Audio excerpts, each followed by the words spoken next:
হাসান হুসেন বলে আম্মু তুমিও কান্দো, আব্বু কান্দে, ব্যাপারটা কি, কেন কান্দতে আছো? ফাতেমা ডাক দেয় বলে বাবা যাও, তোমার নানার কাছে যাও, রওজা মুবারকে যাও। আমি ফাতেমা কেন কান্দি? তোমার নানা বলতে পারবে, আমি বলতে পারবো না। দৌড়ে রোজার কিনারে যাইয়া ডাক দে বলি আর জাদ্দি আল্লাহু আকবার, ওগো নানাজি।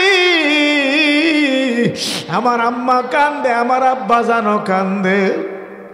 কান্নার কারণ জিজ্ঞাসা করার পরে বলল আপনি বলতে পারবেন কেন কান্দে? আল্লাহর নবীজি রোজার ভিতর থেকে ডাক দেয় বলে ভাইয়েরা তোমরা আমার কাছে থাইকো না, জলদি ঘরে চলে যাও, তোমার আম্মা জান আজকে দুনিয়া থেকে বিদায় হয়ে যাইবে। মারে মন্ডা বরিয়া দেখিয়ালো আর কোনোদিন দেখতে পারবা না।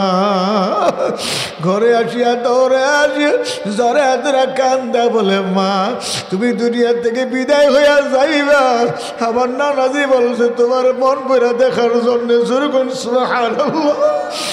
আরে ফাতেমা বিদায় হয়ে যাওয়ার পরে গোসল করা, কাপড় পরা, জানাজার মাঠে নিয়ে যাবে। এখন 4 জন তো লাগবে খাটিয়া ধরার জন্যে, 3 জন তো খাটিয়া দিতে পারবে না।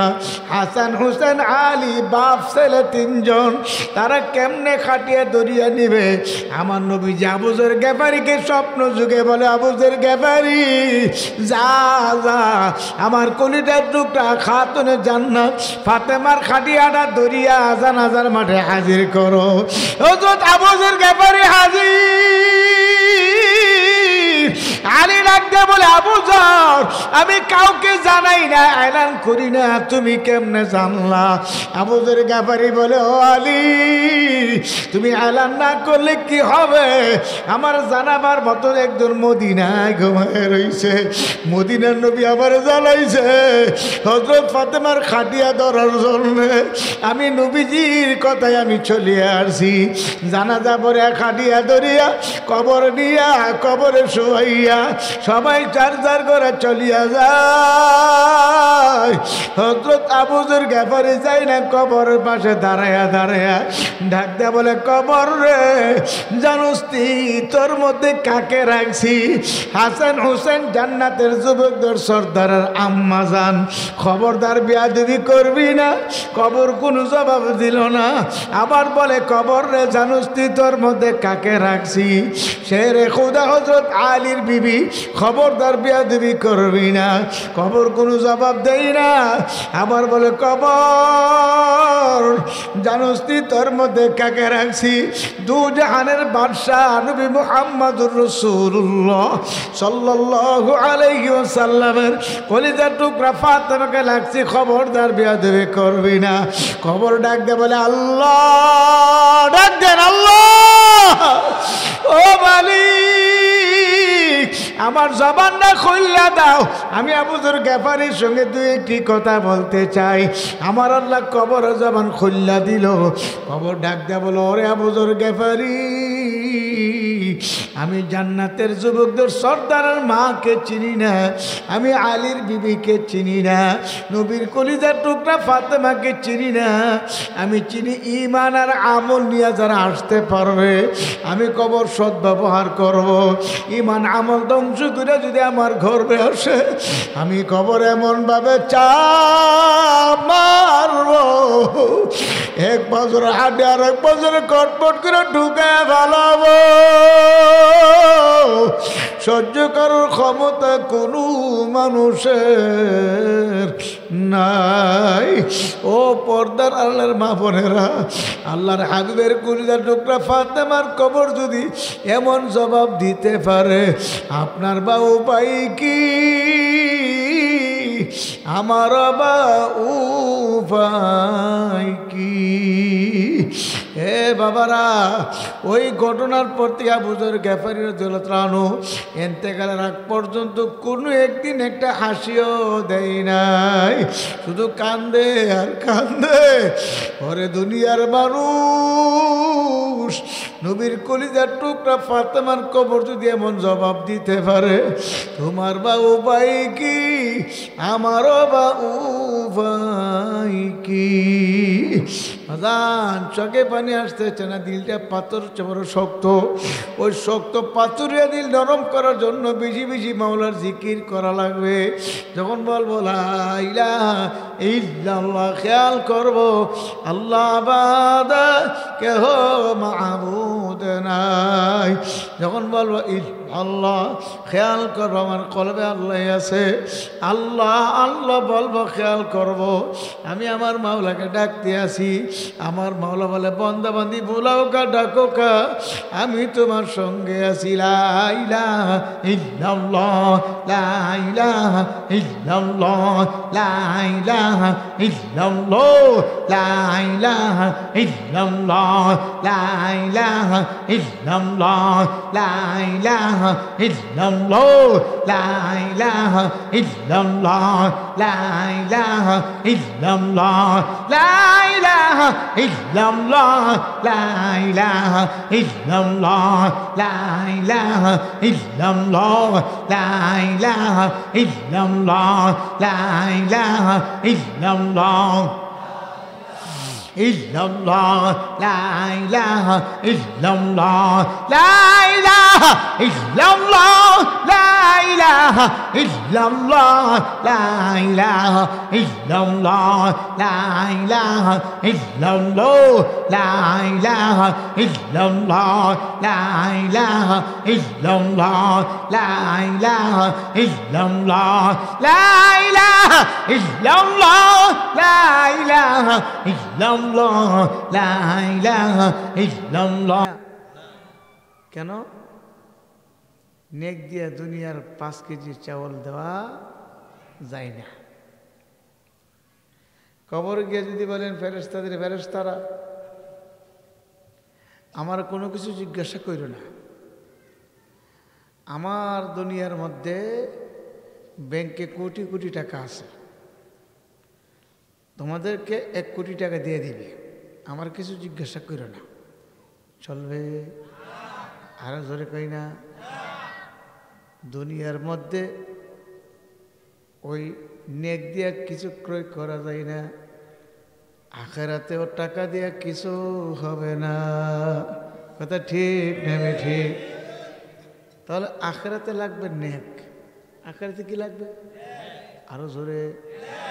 পৃথিবীর যতগুলো দেশ আছে, প্রত্যেকটা দেশের যার যার মুদ্রা আছে কি নেই? বাংলাদেশের মুদ্রার নাম কথা কই না, টাকা। সৌদি আরবের মুদ্রার নাম কি? রিয়াল। কুয়েতের মুদ্রার নাম হলো দিনার। আমেরিকার মুদ্রার নাম হলো ডলার। কথা ঠিক? আখিরাতের মুদ্রার নাম হলো সোয়াব। সোয়াব অথবা নেক। কথা ঠিক নেবে ঠিক? বাবারে দুনিয়ার ভেতরে এক এক দেশের মধ্যে এক একটা মুদ্রার নাম আছে। আখিরাতের মুদ্রার নাম হলো নেক। আল্লাহর রাসূল বলেন, কেউ যদি একবার সুবহানাল্লাহ সুবহানাল্লাহ পাঠ করে, আসমানের ভিতরে যত ফাঁকা জায়গা আছে সমস্ত ফাঁকা জায়গায় নেক দিয়ে পূর্ণ হয়ে যায়। আল্লাহর হাবিব বলেন, উম্মত কেউ যদি একবার সুবহানাল্লাহ পাঠ করো, বেহেশতের ভিতরে তোমার জন্য একটা গাছ হয়ে যাইবে। গাছটা হবে ফলের গাছ। এই গাছের মধ্যে যত ফল ধরবে সমস্ত ফলের মালিক আল্লাহ আপনাকে আমাকে বানাইয়া দিবে। জুরগুন সুবহানাল্লাহ। আল্লাহর হাবিব আরো বলছে, এক একটা ফলের ভিতরে কমপক্ষে 40 প্রকারের মজা থাকবে। সুবহানাল্লাহ। এত মজার ফল আমার মরা জান্নাতি বান্দা বান্দিকে দান করবে। এ আমার মুরব্বী বাবারা, ফজর নামাজের পরে জানামাজে বসে বসে 100 বার সুবহানাল্লাহ সুবহানাল্লাহ সুবহানাল্লাহ যদি কেউ পাঠ করে, আল্লাহর হাবিব সাল্লাল্লাহু আলাইহি ওয়াসাল্লাম বলিয়া গেছে, আমল নামার ভিতরে 100 গোলাম আজাদ করার সব জমা হয়ে যাইবে। এ বাবারা, গোলাম আমার নবীর জমানায় গোলাম বেচা কেনা হয়তো, ওই জমানায় একটা গোলাম ক্রয় করে আজাদ করে দিলে কত সওয়াব হইতো। আল্লাহর হাবিবের উম্মত 100 বার সুবহানাল্লাহ যদি পাঠ করতে পারো, তোমার আমল নামার ভিতরে 100 গোলাম আজাদ করার সব জমা হয়ে যাইবে। যদি ফজর নামাজের পরে 100 বার আলহামদুলিল্লাহ আলহামদুলিল্লাহ আলহামদুলিল্লাহ 100 বার পাঠ করতে পারো, 100 যুদ্ধের ঘোড়া সৎকা করার সব জমা হয়ে যায়। যদি 100 বার আল্লাহু আকবার আল্লাহু আকবার আল্লাহু আকবার 100 বার যদি কেউ পাঠ করে ফজর নামাজের পরে, আল্লাহর হাবিব বলেন তোমার আমল নামায় 100 উট কুরবানি করার সব জমা হয়ে যাইবে। অনুরূপ ভাবে মাগরিবের পরে যদি পাঠ করে হুবাহু সব আমল নামে জমা হয়ে যাবে। যেরকম সুবহানাল্লাহ, ফজর নামাজের পরে সুবহানাল্লাহ আলহামদুলিল্লাহ আল্লাহু আকবার লা ইলাহা ইল্লাল্লাহ, এই জিকির করতে করতে দেখবেন সূর্যটিয়া পরিষ্কার হয়ে গেল। সূর্যটিয়া পরিষ্কার হয়ে যাওয়ার পরে 2 রাকাত বা 4 রাকাত এশাকের নামাজ যদি কেউ পড়তে পারে, আল্লাহর হাবিবের উম্মত তোমার আমল নামায় একটি কবুল হজ আর একটি কবুল উমরার সব জমা হয়ে যাইবে। কিয়ামতের ময়দানে বান্দা বান্দি আমল নামার ডান হাতে যখন পাইবে, আমল নামা দেখিয়া দেখবে আমল নামার ভিতরে হাজার হাজার লক্ষ লক্ষ গোলাম আজাদ করার সব, হাজার হাজার ঘোড়া সৎকা করার সব, হাজার হাজার উট কুরবানি করার সব, হাজার হাজার লক্ষ লক্ষ আল্লাহু আকবার হজ করার সব, উমরা করার সব। সুবহানাল্লাহ। ডাক দিয়ে বলবে মালিক, আমার জীবনে কোনোদিন আমি কোনো গোলাম আজাদ করি নাই, আমার আমল নামে তো গোলাম আজাদের সব কীভাবে আসলো? আমার জীবনে আমি কোনোদিন হুজুর মালিক আমি কোনো যুদ্ধের গোড়া সৎকার করি নাই, হাজার হাজার লক্ষ লক্ষ যুদ্ধের গোড়া সৎকার সব আমল নামে হাজির হয়ে গেল। মালিক আমার জীবনে কোনো উট সরাসরি দেখি নাই, উট জবাই করব কোরবানি করব দূরের কথা, আমার নিজের জীবনে সরাসরি উট দেখি নাই। আমার আমল নামার ভিতরে হাজার হাজার লক্ষ লক্ষ কোটি কোটি উট কোরবানি করার সব। যেরকম সুবহানাল্লাহ। হে মালিক, এ সবগুলো কিভাবে আমার আমল নামায় আসলো? আমার আল্লাহ ডাক দিয়ে বলে বান্দা বান্দি রে, প্রত্যেক দিন ফজরের পরে মাগরিবের পরে আমার জিকির তাসবিহ তাহলিল আদায় করছো, সুবহানাল্লাহ আলহামদুলিল্লাহ আল্লাহু আকবার লা ইলাহা ইল্লাল্লাহ জিকির করছো, আমি আল্লাহ তোমার আমল নামে খুশি হইয়া এই সওয়াবটুকু দান করছি। যেরকম সুবহানাল্লাহ। আল্লাহর পয়গম্বর বলে উম্মত তোমার ফরজ ইবাদত বন্দেগী, তোমার নফল ইবাদত, তোমার ফরজ ইবাদত বন্দেগী, তোমার ওয়াজিব ইবাদত বন্দেগীর মধ্যে যদি ত্রুটি বিচ্যুতি হয়ে থাকে, ও ত্রুটি বিচ্যুতিগুলো আমার আল্লাহ নফল সওয়াব দিয়ে পূর্ণ করিয়া দিবে। সবাই বলেন সুবহানাল্লাহ। কিন্তু আফসোস, মুসলমানের ঘরের জন্ম নিয়ে মুসলমান হইলাম, কিন্তু মুসলমান হওয়ার পরও দেখা যায় গুনার কাজে লিপ্ত হয়ে যায়, নাফরমানিতে লিপ্ত হয়ে যায়। গুনাহ করতে করতে নাফরমানি করতে করতে আল্লাহ ওই নাফরমানি গুনাহ করতে করতে গুনার আড্ডায় বসতে বসতে নিজের নফসকে ধ্বংস করে ফেলাইছি, শয়তানের ধোঁকা ওয়াসওয়াসা পড়ে নিজের চরিত্র ধ্বংস করে ফেলাইছি। আরে বাজানারা ভালো করে বুঝিয়ে নেন, বোঝার জন্যে মাহফিল। আল্লাহর হাবিব সাল্লাল্লাহু আলাইহি ওয়াসাল্লাম ইরশাদ করেছেন, আল্লাহ আমার মাওলা তো বন্দাবান্দির দিকে চাইয়া রয়েছে।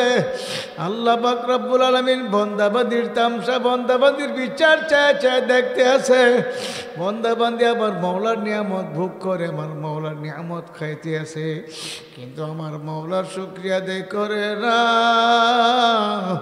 আমার মাওলার নিয়ামত খায়ালিয়া ভোগ করিয়া আমার মাওলার হুকুম ঠিকভাবে মানে না। আমার মালিক ডাক দিয়ে বলনি, মুখ হারামের দলেরা, আমি তোদেরকে আমার বিচার চায় চায় দেখতে আছি। আমি মাওলা তোদের উপর আমার বিচার ছাড়িয়ে দিলাম।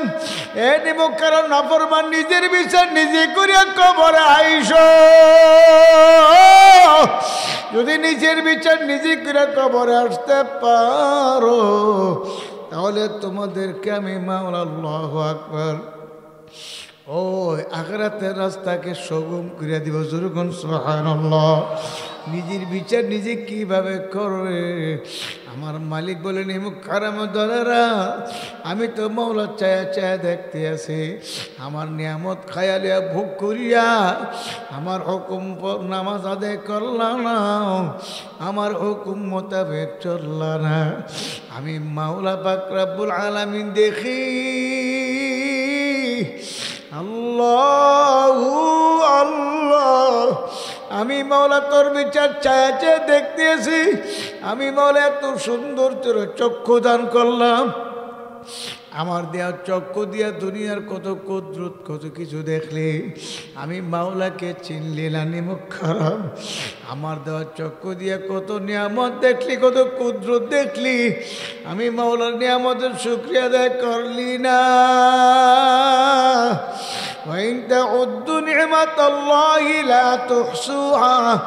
আমার অসংখ্য গণিত নিয়ামত তোরা ভোগ করতে আছ। আমার নিয়ামত খায়ালিয়া ভোগ করিয়া আমার হুকুম মানলি না। আমি দৈনিক 5 বার তোদেরকে ডাকতেছি, আয় হাইয়া আলাস সালাহ, আয় নামাজের দিকে আয়, হাইয়া আলাল ফালাহ, আয় কামিয়াবির দিকে আয়। আমার হুকুম নামাজ আদায় করলি না। আমি মাওলা তোদেরকে দৈনিক 5 বার ডাকলাম, একবারও নামাজে পাইলাম না। আমি তোদেরকে দৈনিক 5 বার ফজরের সময় ডাকলাম, মাগরিবে ডাকলাম, এশায় ডাকলাম, জোহর আসরে ডাকলাম, আমি মাওলা তোদেরকে পাইলাম না। আমি মাওলা কিন্তু সারব না। আমার মাওলা ডাক দে বলে, নিমুখ কারেমের দলারা, মুসলমান হয়ে তারপর কিন্তু কবরে আসিস। পরিপূর্ণ মুসলমান না হইয়া কেউ কবরে আসিস না। ইসলামের ভিতরে দাখিল হয়েছ তো পরিপূর্ণ দাখিল হয়ে যাও। যেরকম সুবহানাল্লাহ। এক পা ইসলামের ভিতরে আর এক পা ইসলামের বাইরে, এইভাবে চলবে না, চলবে না। ইসলামের ভিতরে পুরোপুরি দাখিল হওয়ার জন্য কে বলছে? আর জোরে বলেন কে? আমার আল্লাহ বলে, আইয়ুহাল্লাযীনা আমানু দুখুলু ফিস-সিলমি কাফা, হে ঈমানদাররা, ইসলামের ভিতরে পরিপূর্ণ প্রবেশ করো। আল্লাহ আল্লাহ, পরিপূর্ণভাবে ইসলামের ভিতরে দাখিল হয়ে যাও। আবার আমার শায়েখ মুর্শিদ বলতেন, এক পা ইসলামের ভিতরে আর এক পা ইসলামের বাইরে, অর্থাৎ এক পা ঘরের ভিতরে আর এক পা ঘরের বাইরে। লোকটাকে কেউ বলবো না লোকটা বাইরে, কেউ বলবো না লোকটা ভিতরে, সবাই বলবে লোকটা বাইরেও না ভিতরেও না, মাঝামাঝি অবস্থায়। কথা ঠিক নেবে ঠিক। দরওয়াজার মাঝখানে যদি কেউ দাঁড়ায় থাকে, এক পা ভিতরে আর এক পা বাইরে রাখে, কেউ তাকে পছন্দ করে না, ভালোবাসে না, কেউ তারে ভালো বলে না, সবাই তারে মন্দ বলে, গালিগালাজ করে, তাকে ধমক দিয়ে হাম্মুক। এক পা বাইরে আর এক পা ভিতরে, কেমন ভাবে দাঁড়ায় রইছ? অথবা বাইরে ঢুকুন অথবা ভিতরে চলে যাও। আব্দুল্লাহ ইবনে সালাম রাদিয়াল্লাহু তাআলা আনহু ইহুদি ধর্মের একজন বড় আলেম ছিল। আল্লাহর হাবিবের কাছে এসে কালিমা পড়তে আসলেন। যেরকম সুবহানাল্লাহ। আল্লাহর হাবিব সাল্লাল্লাহু আলাইহি ওয়াসাল্লাম তার সম্মানে আল্লাহর হাবিব রুমাল বিছায়া দিয়ে বলে, হে আব্দুল্লাহ ইবনে সালাম, রুমালে বসে যাও। তুমি ইহুদি ধর্মের বিরাট বড় একজন পণ্ডিত ছিলা, আল্লাহর হাবিবের কাছে কালিমা পড়ে মুসলমান হয়ে গেল। মুসলমানদের জন্য উটের গোশত খাওয়া হালাল, ইহুদি ধর্মের জন্য উটের গোশত খাওয়া হারাম ছিল। ইহুদি ধর্মের আলেম, ইহুদি ধর্মের লোকেরা উটের গোশত খাইতো না, উটের গোশত খাওয়া তাদের জন্য হারাম ছিল। মুসলমানদের জন্য নবী মুহাম্মদুর রাসূলুল্লাহ সাল্লাল্লাহু আলাইহি ওয়াসাল্লাম তার উম্মতের জন্য উটের গোশত খাওয়া হালাল। বলেন আলহামদুলিল্লাহ। কিন্তু আব্দুল্লাহ ইবনে সালাম তো আগে কোনোদিন উটের গোশত খাই নাই, আগে তো ইহুদি ধর্মের মধ্যে ছিল। কিন্তু মুসলমান হওয়ার পরে সাহাবাদের সঙ্গে খানা খাইতে বসলে যখন উটের গোশত আসে, তিনি উটের গোশতকে 5 কাটিয়া যা, উটের গোশতটা তিনি খাই না। সাহাবায়ে কেরাম বলেন, ব্যাপার কি? আপনি প্রত্যেক সময় সময় দেখি উটের গোশত আসলে আপনি খান না, ধরেনও না, শোনো না, আপনি এটাকে 5 কাটিয়া চলিয়া যান। উটের গোশতের ব্যাপার আপনার সমস্যাটা কি বলেন? তখন তিনি বলেন, তোমরা খাও, আমার একটু সমস্যা আছে। বলে, আপনার কি সমস্যা বলেন? আমার সমস্যা হইল আমি কোনোদিন উটের গোশত আগে খাই নাই, আমার আগের ধর্মে উটের গোশত খাওয়া হারাম ছিল। না খাইতে খাইতে তার প্রতি একটা ঘৃণা জমিয়া গেছে, ওই ঘৃণার কারণে আমি উটের গোশত খাই না, তোমরা খাও। এই যে বলছে আমার ঘৃণা জমিয়া গেছে, এ কথা আমার আল্লাহর দরবারে পছন্দ হয় না। আমার আল্লাহ আয়াত নাজিল করলো, ইয়া আইয়ুহাল্লাযীনা আমানু দুখুলু ফিস-সিলমি কাফা, হে ঈমানদাররা, ইসলামের ভিতরে পরিপূর্ণ দাখিল হয়ে যাও, পরিপূর্ণ ইসলামের ভিতরে প্রবেশ করো।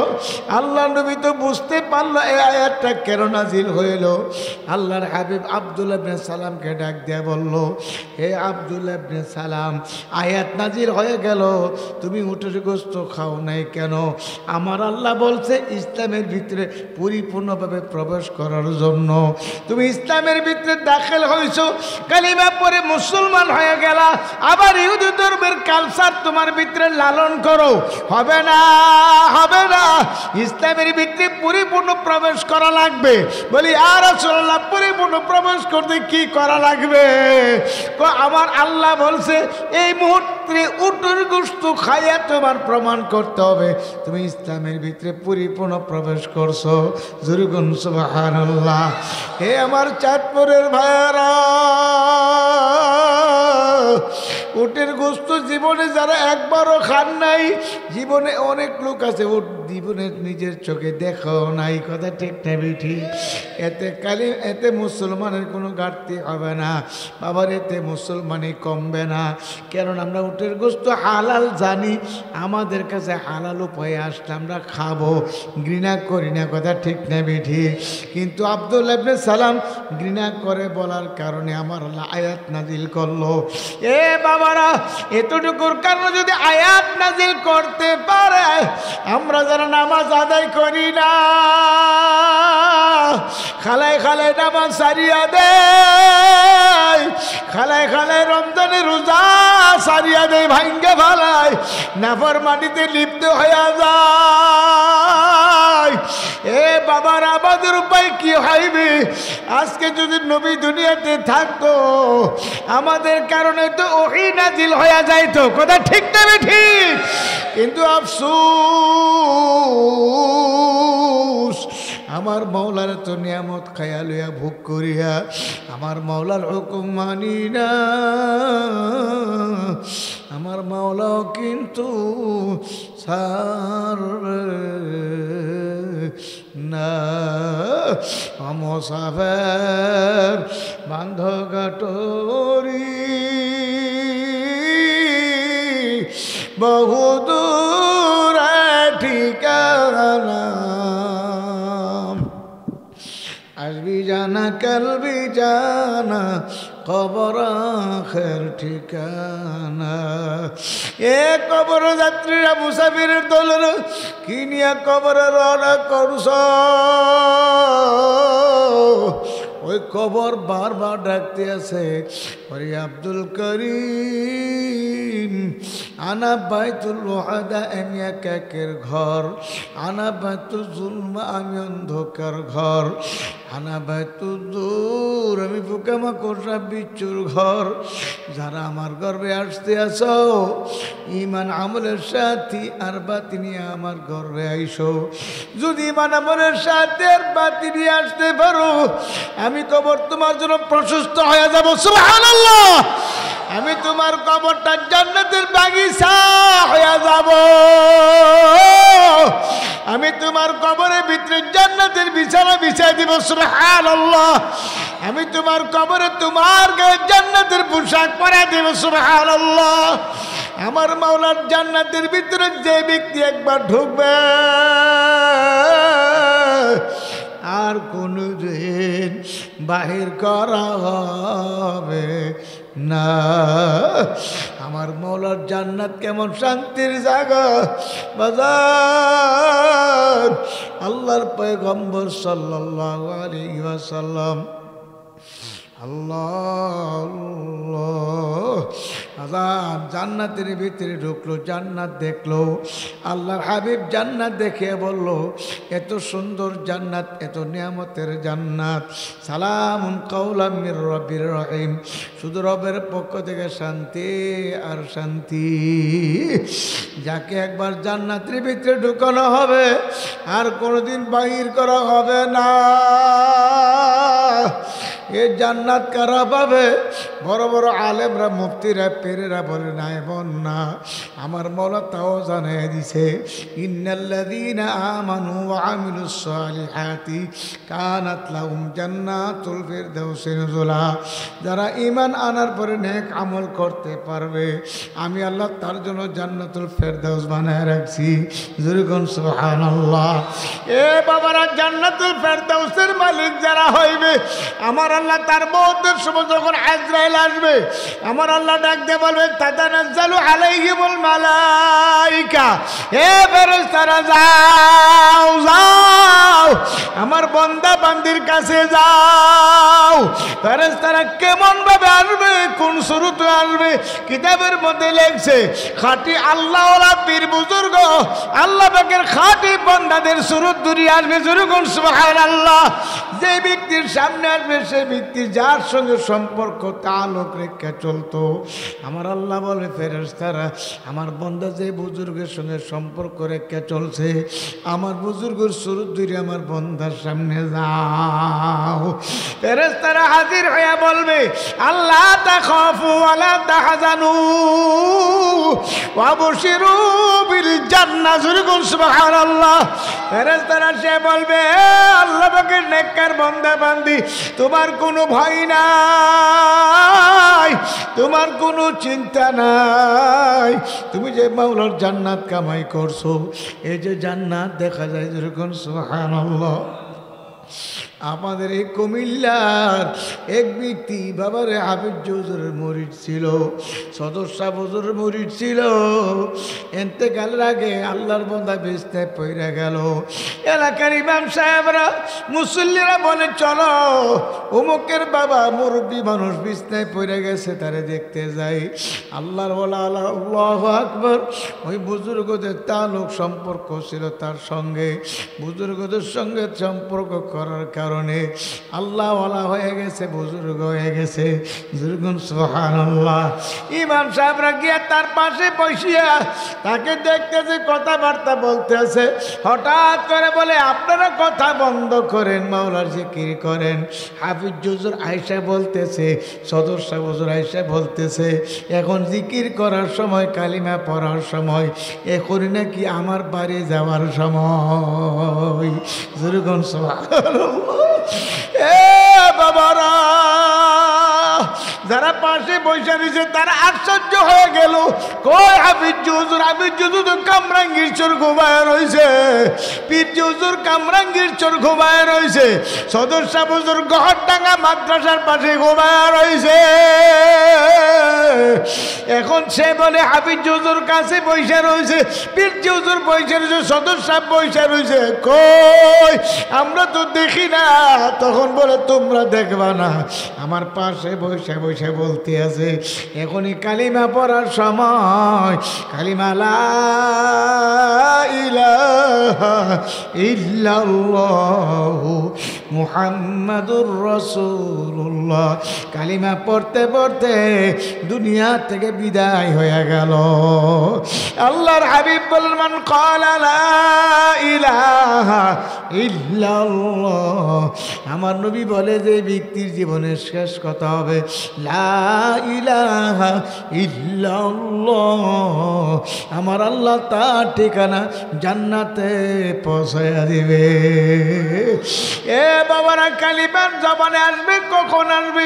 কালিমা তো ভিতরে থাকা লাগবে, কথা ঠিক না ঠিক? কুল্লু ইদাইয়াতে রস্যা বিমা ফিহি, যে পাত্রে যা থাকে কাজ করলি তাই পড়বে। একটা গ্লাসে পানি থাকলে কাজ করলে পানি পড়বে, শরবত থাকলে কাজ করলে শরবতই পড়বে। যদি কোনো কিছু না থাকে কিছু তো পড়বে না।